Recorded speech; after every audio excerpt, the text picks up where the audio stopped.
Singapore is ramping up manpower and research to potentially use nuclear energy as a power source. But authorities say there's still no timeline and that public perception that it's not safe continues to be a challenge. Eugene Chow has more. If there ever were to be a nuclear incident in the region, a network of stations like this would be one of Singapore's first line of defense. Let's take a closer look. So Chen Yu, can you tell us more about this station? Okay, this station we have here is one of the more comprehensive stations we have in our network of 40 stations. For this station is the air radiation monitoring station, which tracks any radiation anomalies that might be going on in our air environment, and is usually deployed along the boundary of Singapore to track any transboundary radiation. So what does this system do? So this system actually samples our air from the surrounding and get collected in the chamber here for detection by our detectors. If there's any spike in radiation levels, officers will see a significant peak, which will indicate if there's nuclear radiation in the air. At this lab, soil and water from around Singapore are also tested for radioactivity. Scientists check for levels that could pose risks to human health. Testing air, land and water samples are part of Singapore's National Radiation Monitoring Program. But the program doesn't only benefit the nation. It improves detection if the region deploys nuclear energy. We are catalyzing nuclear safety cooperation among our counterpart regulators in the region. This builds on the strong collaboration within ASEAN, which has delivered concrete outcomes such as the regional early warning systems. This collaborative approach ensures that countries in Southeast Asia are better prepared as interest in nuclear energy deployment continues to grow. The region is expected to start using nuclear energy by 2035. The Singapore Nuclear Research and Safety Institute says Singapore should quickly adopt a new reactor when it's been sufficiently tested. All the preparation work, especially for the institute, building up manpower, sending people on scholarships overseas so that we start to build at least some human expertise in this area, is really indicating some sort of a start. Already, the Energy Market Authority has appointed consultancy firm Mott MacDonald to conduct a study on nuclear energy technologies. It's found two types that are promising for Singapore. They are small modular reactors, or SMRs, that either use water or fuels such as helium to keep the system cool even during emergencies. This makes them more safe than conventional reactors. We're focusing on the key safety and design advancement in the SMRs, such as the inherent safety features and their simpler, more compact plant design. We're also looking at the progress these technologies have made through its licensing and regulatory processes. So really, why SMRs are looking promising, our focus is on translating these advances into a strong evidence-based understanding for Singapore. But safety and readiness aside, one more hurdle remains for the country's national energy regulator.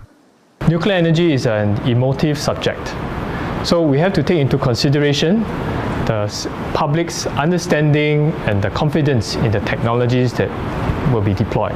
Successful deployment of nuclear energy in the region could also boost public confidence in these technologies themselves. Of course, conversely, if there's any setback in terms of deployment, this could also negatively impact the local and regional perception of these technologies. That's why the country plans to continue engaging the public to help its people better understand the energy challenges it faces and the facts surrounding nuclear power. And now let's find out exactly how nuclear power can help Singapore reach net zero. CNA's Eugene Chow again tells us more. Singapore runs on preparedness, resilience, and the need for steady power. For now, that power comes mostly from natural gas. But with about 95% of our electricity tied to this single fossil fuel, the country is exposed to global price spikes and supply chain shocks.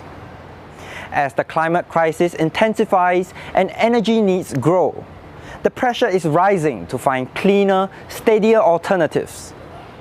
one of the most debated options returning to the spotlight: nuclear power. For decades, it's been seen as a dependable but controversial source of energy.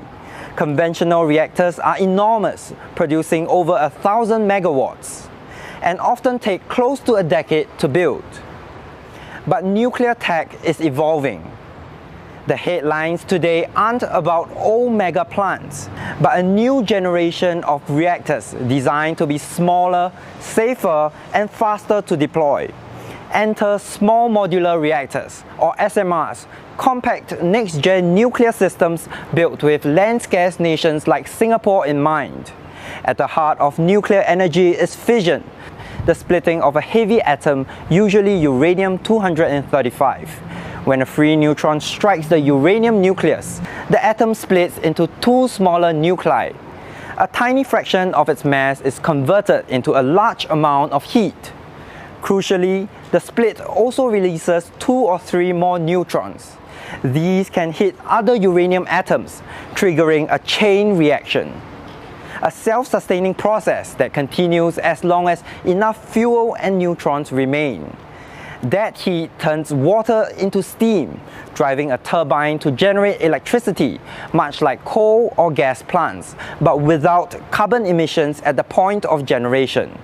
SMRs are built for a different scale, producing 50 to 300 megawatts, enough to power a district or an industrial zone. They are faster to build, easier to scale, and much of the heavy lifting happens in a factory. Modules are shipped in and assembled on-site, cutting time and cost. Many also use passive safety systems designed to shut down and cool the reactor without pumps or human intervention. For Singapore, SMRs could offer distinct advantages. They need less land, could potentially be deployed offshore, and can be added in stages to match rising demand.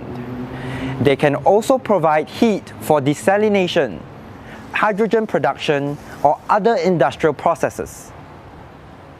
Still, even if Singapore chooses to seriously explore the nuclear option, major challenges remain.